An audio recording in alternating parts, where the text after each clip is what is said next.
রবীন্দ্রনাথ ঠাকুরের লেখা বঙ্গমাতা। পুণ্য পাপে দুঃখ সুখে পতন উত্থানে মানুষ হইতে দাও তোমার সন্তানে। এ সিংহার্ত বঙ্গভূমি তব গৃহ করে চির শিশু করে আরও রাখিও না ধরে। দেশ দেশান্তরে মাঝে যার যেতা স্থান খুঁজিয়া লইতে দাও করিয়া সন্ধান। পদে পদে ছোট ছোট নিশিদের দৌড়ে বেঁধে বেঁধে রাখিও না ভালো ছেলে করে।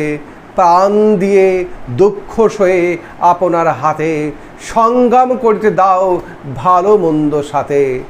শীর্ণ শান্ত সাধুতব পুত্রদের ধরে দাও সবে গৃহহরা লক্ষ্মী ছাড়া করে।